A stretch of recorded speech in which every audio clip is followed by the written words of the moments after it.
The next topic is the relationship between doctrine and discipline.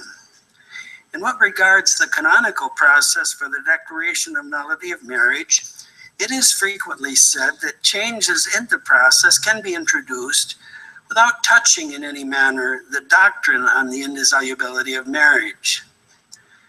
But it is evident that an inadequate process for arriving at the truth regarding a marriage accused of nullity would bring with it a lack of due respect for the indissolubility of holy matrimony.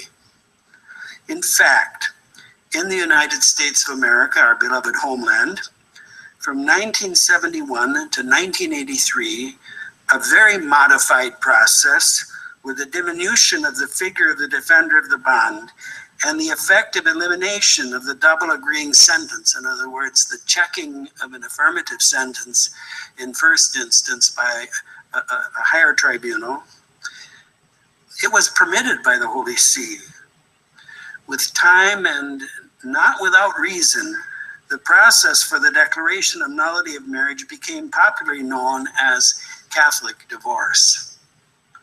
In other words, in the common perception, while the Church was declaring the indissolubility of marriage in its teaching, in its practice, it was permitting parties held to a marriage bond to marry another person without having first demonstrated the nullity of the earlier marriage bond.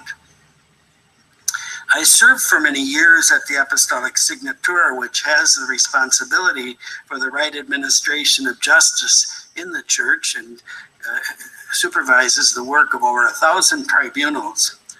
First, I served there as defender of the bond from 1989 to 1995, and then as prefect from 2008 until November of last year.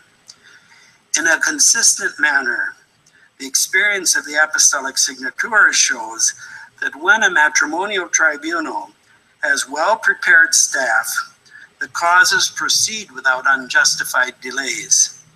At the same time, a process to reach a decision in so important and delicate a matter has of necessity its proper times for gathering the proofs, for examining them, and at the end, for giving a judgment with moral certitude. And by moral certitude, we mean that there is no reasonable doubt to the contrary. With sadness, many times I have seen that the diocesan bishop has not sufficiently taken care to prepare well the necessary personnel for his tribunal.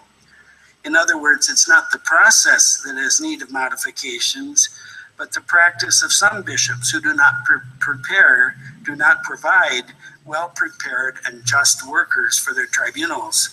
It has to be clear, too, that it isn't a question only of having a degree in canon law, of being well-prepared in that sense, but it has to be a person of right doctrine.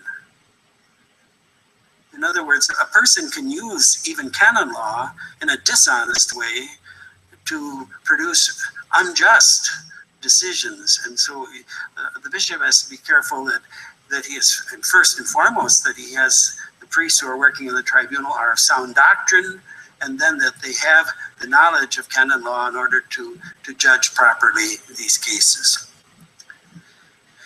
I'd now like